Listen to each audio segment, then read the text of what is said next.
Pourquoi sa propre copine lui a fait ça? Est-ce qu'elle a pensé à leur amitié? Bon, elle préfère tout risquer à cause de ça. Écoutez cette histoire qui va vous faire changer la façon de regarder et de voir la vie désormais. Écoutons ensemble. Bonjour, bonsoir, contente de me retrouver à nouveau parmi vous et de vous raconter une histoire que je vais intituler La trahison.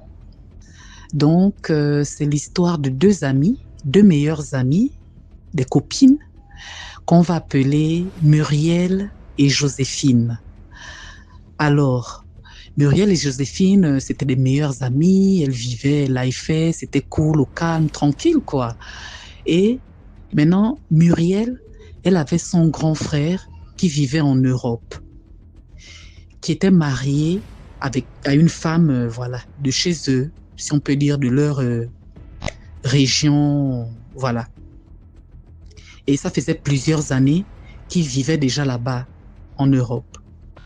Et c'est comme ça, au cours de la vie, la femme du grand frère décède. Donc la femme du grand frère de Muriel décède en Europe. Et c'est comme ça, avec la tradition et tout, vu qu'elle n'était pas de ce pays-là, il fallait maintenant qu'il rentre avec la dépouille de sa femme pour l'enterrer au pays même. Donc c'est comme ça, pendant ce temps, il est là, il arrive tranquille, les funérailles se passent bien jusqu'à l'enterrement. Et puis il était quand même là, il a passé un petit moment, il n'est pas rentré du jour au lendemain, il a passé un petit moment avec sa famille, histoire de se retrouver, de se consoler, tranquille au calme. Et pendant ce temps, pendant même les veillées, les funérailles, Joséphine était toujours présente puisque c'est sa meilleure amie qu'elle accompagnait un peu partout, qu'elle soutenait et tout. Donc elle avait déjà été présentée au grand frère en question de Muriel. Donc maintenant après les funérailles, ils sont là et tout. C'est maintenant comme ça que Muriel vient trouver Joséphine que ah Mako, où tu vas mon grand là? Il est intéressé à toi. Oh, oh arrête, tu racontes quoi? Non mais je te dis, oh, c'est la vérité. Il est intéressé à toi, hein, tu lui plais bien et tout. Et puis, tu sais, maman aussi, elle inquiète pour son avenir. Hein, elle ne veut pas qu'il soit déséquilibré. Donc, où il a perdu la femme là, il faut bien qu'il se remarie. En fait, il faut bien qu'il trouve quelqu'un. Et puis, tu sais que nous-mêmes, on aime faire les choses entre nous-mêmes. Donc, on ne veut pas aller loin et tout. Toi, tu es ma meilleure amie. Moi, je veux que tu sois avec mon grand frère. Je vais vous brancher. Ah, mais toi aussi, Muriel, quelqu'un, il est nouvellement veuf, il vient de perdre sa femme. Maintenant, oh, ah, laisse ça, Joséphine, toi aussi, à quoi? Hein, faut manager.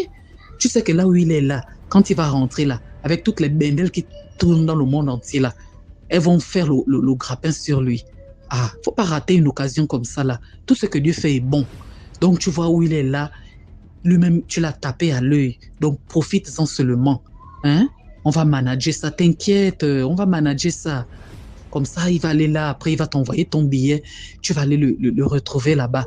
Et puis, tu vas vivre bien. Est-ce que toi aussi, Marco, l'autre, Joséphine, sent que bon, ok, d'accord, bon, elle est en confiance. C'est sa meilleure amie. Et c'est le grand frère. Donc, elle sent que bon, là, il n'y aura pas trop d'histoires, de complications, des trucs bidons et tout.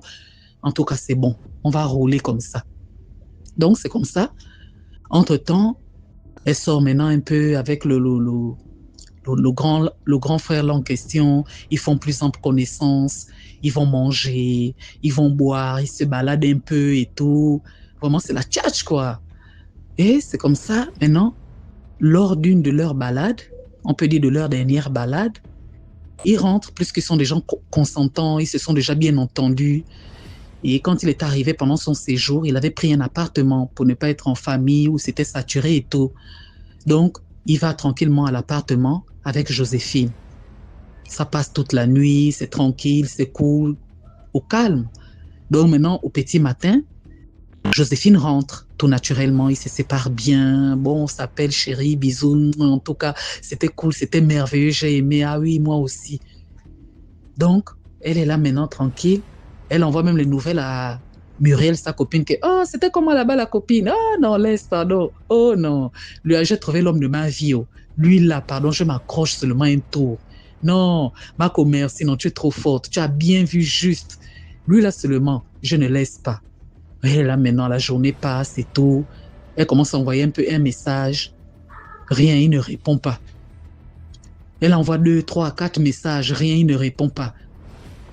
Après, elle essaie un peu d'appeler, comme s'il avait bloqué. Elle ne comprend pas, elle est un peu là. Un jour passe. Deuxième jour, troisième jour. Maintenant, quand elle se revoit avec Muriel, son amie, elle sent que, ah, mais Muriel, depuis là, j'appelle ton grand frère, j'envoie les messages, ça fait 3 jours et tout. Rien, aucune réponse, il ne réagit même pas. Donc, tu vois là, je suis venu pour que tu essaies un peu de m'accompagner là-bas, son appartement.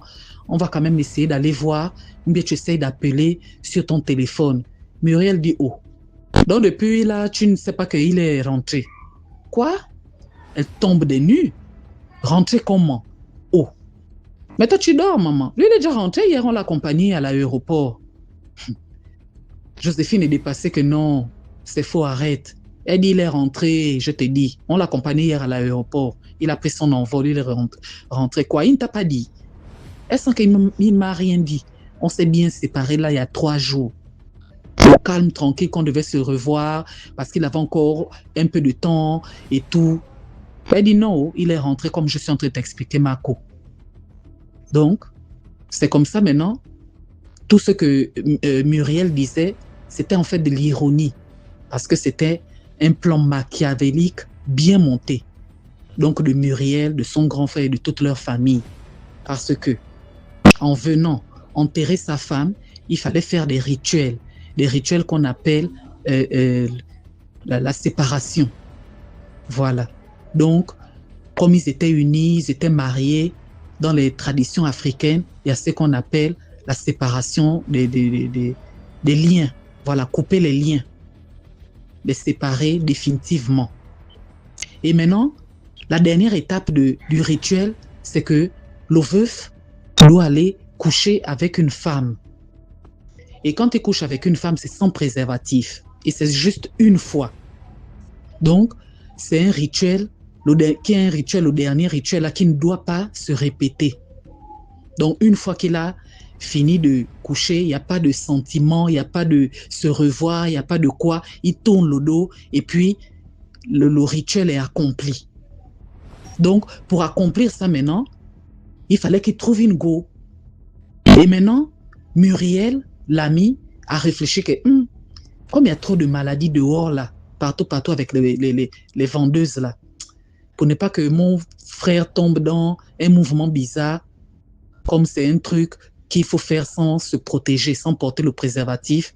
Non, il n'y a que Joséphine là qui peut faire quelque chose. Ouais, il n'y a qu'elle.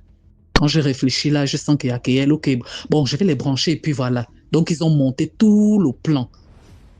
Qu'elle est partie dire à Joséphine que non, tu plais à mon grand et puis voilà et tout. Et Joséphine, elle est tout simplement tombée dans le piège, naïvement. Voilà. Donc, maintenant pour la suite, je ne connais pas ce qu'est devenu Joséphine. Voilà, mais en tout cas, leur amitié s'était brisée justement. Après, pour elle, c'était un peu terrible. Donc, en se confiant, comme on dit, de bouche à oreille, je suis au courant de cette histoire d'un proche à elle aussi, à qui elle s'était confiée. C'est comme ça que je connais cette histoire et que je tenais à partager avec vous aujourd'hui. Voilà. Merci pour l'écoute. Donc, chacun va trouver la moralité. Sinon, vous l'aurez compris, par rapport au titre de l'histoire qui est la trahison. Voilà. Et aussi, non seulement la trahison d'une part, mais d'une autre, ce qu'elle a amassé en fait dans toute cette histoire. Donc, je vous retrouve, je vous donne rendez-vous prochainement pour une autre histoire. Merci, likez, partagez, commentez. À très très bientôt. Bisous. Merci pour l'histoire. Vraiment, merci pour l'histoire. J'espère que vous avez écouté cette histoire. Comment sa propre copine peut l'envoyer pour un rituel. Comment ta propre copine, ta copine avec qui vous montez de ça, vous êtes ensemble tous les jours, t'envoie comme rituel. Vous voyez la vie?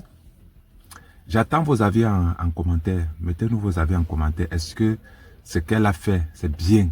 Ou bien elle aurait dû peut-être chercher ailleurs? Ou bien son propre frère devait se battre pour trouver une fille sans qu'elle ne puisse mêler sa propre copine à ça? Si toi ou quelqu'un autour de toi a une histoire et qui veut nous raconter par texte au numéro WhatsApp ou par vocal, il nous envoie ça à notre numéro WhatsApp qui s'affiche là en haut et on va diffuser ça ici. Histoire vraie, le but c'est pour vous sensibiliser que ce qui arrive aux autres ne vous arrive pas. Et pour ceux qui veulent écouter plus d'histoires, notre chaîne YouTube, Histoire Vraie TV, allez là-bas, vous allez écouter plusieurs histoires. Je mets le lien en commentaire, vous allez écouter plusieurs histoires, que ce soit mystique, choquant, division, n'importe quoi. Là-bas, vous avez plusieurs histoires. À très bientôt.